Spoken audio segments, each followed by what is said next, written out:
Hey everyone, I'm Katie and this is South Island Kitchen. I have a whole bunch of my favorite recipes that I want to share with you, so I hope you'll stick around.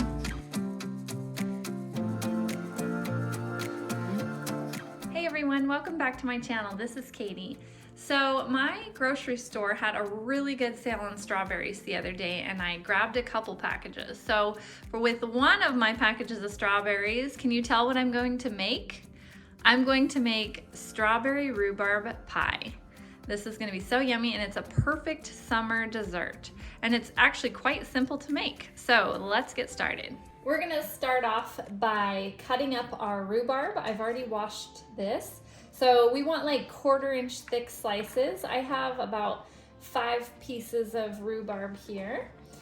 So I'm going to go ahead and just start. I'm going to gather them all together to save time.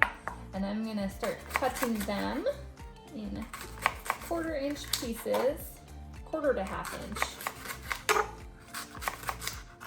Okay, I'm gonna go ahead and add all my little chopped pieces of rhubarb to my bowl, and then behind me, my daughter is cutting off all the green stems on the strawberries for me, and then I'll cut those up next and we'll add them to our bowl.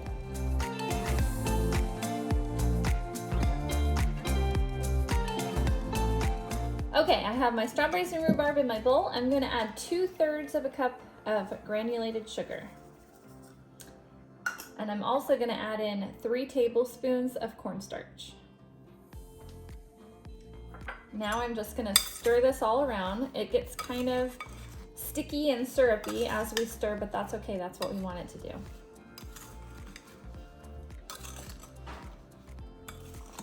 So I have all the sugar and cornstarch mixed in and it's nice and sticky and syrupy, which is what we want. And then I'm going to use my I've got a Pillsbury ready to go pie crust here, and I'm just gonna use one of them. I'm gonna roll it out, put it in my pie pan. You can do a homemade crust too, that's totally fine. And I know homemade is always better. But I'm just kind of in a hurry today, so we're not doing a homemade pie crust. We're gonna just do this little Pillsbury crust. But if you have the time, homemade crust is always better. So I'm just gonna push this around here like this. I'm gonna flute the edges and add a little ruffle around my pie crust. I just kind of use my fingers. Doesn't have to be perfect, but just to give it a cute little ruffle around the edges. Okay, now I can go ahead and pour all of my pie filling into the crust.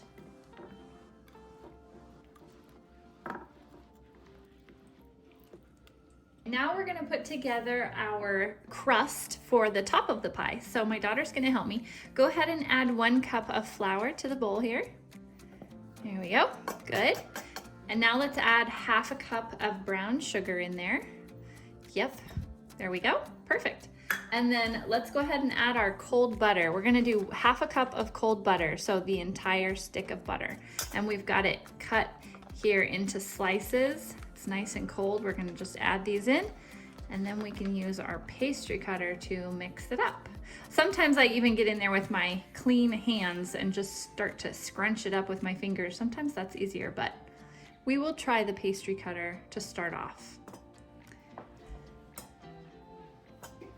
Hang on to the bowl right here. There you go. Okay, this right here, I did this. My daughter did not make this mess. It was actually me. And this is why I don't like using a pastry cutter that much. I'm going along doing this and then poof, out the side it goes. So I'm gonna go ahead and get right in there with my hands and do this by hand because it's actually less messy to do it by hand. At least less messy for my counter, let's just put it that way. Not less messy for my hands, but less messy for my poor counter. So I'm just gonna get in there and start scrunching this butter in there. Okay, so we have nice little crumbs here, and I'm gonna go ahead and just put these on top of the pie.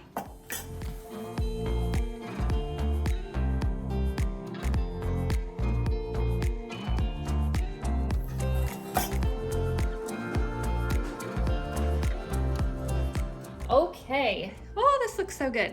I can't wait to eat it. Okay, I'm gonna pop this into the oven at 375 for 75 to 90 minutes. We wanna make sure that it's set up and not too runny. I'm also going to check on it at the 1 hour mark because I don't want my crust to turn like a really dark brown. I want it to stay nice and light brown. So I'm going to cover it with foil at that point if it's starting to get too brown.